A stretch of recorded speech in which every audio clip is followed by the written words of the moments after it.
ಮೊದಲನೇದಾಗಿ ತಮ್ಮೆಲ್ಲರಿಗೂ ಗೊತ್ತಿದೆ, ಮಾದಕ ದ್ರವ್ಯ ನಿಯಂತ್ರಣಕ್ಕಾಗಿ ನಮ್ಮ ಮೈಸೂರು ಸಿಟಿ ಪೊಲೀಸ್ ಅವರು ಹಲವಾರು ಕಾರ್ಯಕ್ರಮಗಳನ್ನು ಮಾಡ್ತಾ ಇದ್ದಾರೆ.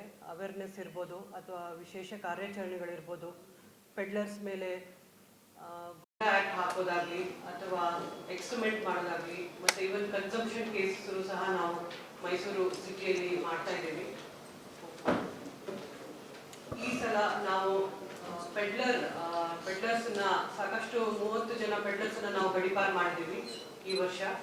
ಅದ್ರ ಜೊತೆಗೆ ಫಿಟ್ NDPS ಆಕ್ಟ್ ಅಡಿಯಲ್ಲಿ ಸಹ ನಾವು ಒಬ್ಬ ಪೆಡ್ಲರ್ನ ಡಿಟೆನ್ಷನ್ ಆರ್ಡರ್ನ ತಗೊಂಡಿದ್ದೀವಿ. ಅವರು ಈಗ ಇವತ್ತಿನ ದಿನ ಅವ್ರಿಗೆ ನಾವು ಬಳ್ಳಾರಿ ಜೈಲಲ್ಲಿ ಅವ್ರಿಗೆ ಬಿಟ್ಟು ಬಂದಿದ್ದೀವಿ.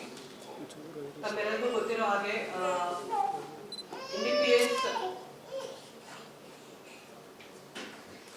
NDPS ಕಾಯ್ದೆ ಅಡಿಯಲ್ಲಿ ಮೊದಲೇದಾಗಿ ಕೇಸ್ ಮಾಡ್ತೀವಿ. ಬಟ್ ಹಲವಾರು ಇದರಿಂದ ಅದು ಕೋರ್ಟಲ್ಲಿ ಅಕ್ವಿಟ್ ಆಗ್ಬೋದು ಅಥವಾ ಕನ್ವಿಕ್ಷನ್ ಆಗ್ಬೋದು. ಮತ್ತೆ ಕೆಲವರು ಆರೋಪಿಗಳು ಬೇರೆ ಬೇರೆನೂ ಬರ್ತಾರೆ, ಸಾಕಷ್ಟು ಉಲ್ಲಂಘನೆ ಮಾಡ್ತಾರೆ ಷರತ್ತುಗಳನ್ನ.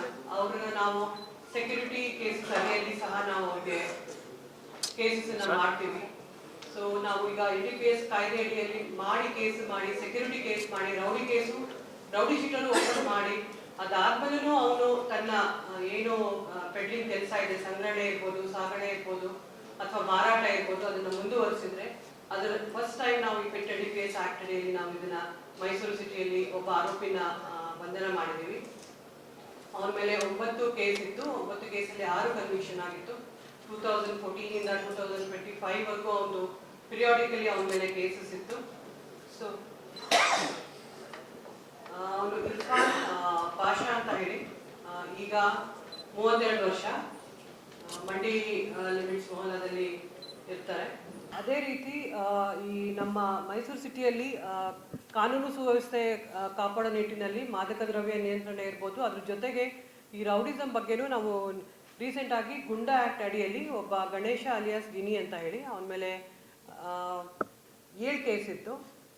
307 ಕೇಸಸ್ಸು ಮತ್ತು 326 ಹರ್ಟ್ ಕೇಸಸ್ಸು ಮತ್ತು 307 ಕೇಸಸ್ ಇತ್ತು. ಆ ಕೇಸಸ್ಸನ್ನು ಸಹ ನಾವು ಗುಂಡಾ ಆ್ಯಕ್ಟ್ ಅಡಿಯಲ್ಲಿ ನಾವು ಪ್ರೊಸೀಜರ್ ಮಾಡಿ ಈಗ DCP ಕ್ರೈಮ್ ಅವರು ಅದನ್ನು ಹೈಕೋರ್ಟಲ್ಲಿ ಪ್ರೆಸೆಂಟ್ ಮಾಡಿದ್ರು. ಆ ಯೂಟಲ್ಲೂ ಸಹ ಅವನಿಗೆ ಅದನ್ನು ಅಪ್ರೂವ್ ಆಗಿಬಿಟ್ಟು ಈಗ ಅವನು ಜೈಸಿಲಿದ್ದಾನೆ, 1 ವರ್ಷ ಜೈಸಿಲಿ. ಸೊ ನಾವು ಯಾವುದೇ ಈಗ ಮಾದಕ ದ್ರವ್ಯ 3 ಕೇಸ್ ಇರ್ಬೋದು, 4 ಕೇಸ್ ಇರ್ಬೋದು, ಯಾವುದೇ ಇದ್ರೂ ಸಹ ನಾವು ಇನ್ನೂ ಸಹ ಹಲವಾರು ಫಿಟ್ NDPS ಕೇಸಸ್ ಆ್ಯಕ್ಟ್ ಅಡಿಯಲ್ಲಿ ಪ್ರತಿಯೊಬ್ಬ ಪೆಡ್ಲರನ್ನು ಸಹ ನಾವೀಗ ಅದನ್ನು ಈ ಮೈಸೂರು ಸಿಟಿಯಲ್ಲಿ ರೆಡಿ ಮಾಡ್ತಾ ಇದ್ದೀವಿ. ಸೊ ಯಾವುದೇ ಕಾರಣಕ್ಕೂ ಯಾವುದು ಕೇಸ್ ಆಗಲಿಲ್ಲ ಅಂತಂದರೆ ಡೆಫಿನೆಟ್ಲಿ ಫಿಟ್ NDPS ಕೇಸಲ್ಲಿ ಕಠಿಣವಾದ ಕ್ರಮ ಇದು. ಯಾವುದೂ ಆಗಲಿಲ್ಲ ಅಂತಾರೆ ಡೆಫಿನೆಟ್ಲಿ ಅದರಲ್ಲಿ ಅವರು ಒಳಗೆ ಹೋಗಬೇಕಾಗತ್ತೆ. ಈಗ ನಾವು ವಾಟ್ಸಪ್ ನಂಬರ್ಗೂ ಸಹ ವಿಮುಕ್ತಿ ಅಂತ ಹೇಳಿ ಅದನ್ನು ಸಹ ನಾವು ನಮ್ಮ ಸಿಟಿಯಿಂದ ಸ್ಟಾರ್ಟ್ ಮಾಡಿದ್ವಿ. ಸಾರ್ವಜನಿಕರು ಮುಕ್ತವಾಗಿ ಅದರಲ್ಲಿ ಮೆಸೇಜನ್ನು ಕಳಿಸ್ತಾ ಇದ್ದಾರೆ, ಸಹಕಾರ ಮಾಡ್ತಾ ಇದ್ದಾರೆ. ಸೊ ಅದಕ್ಕೂ ನಾನು ಧನ್ಯವಾದ ಹೇಳ್ತೀನಿ.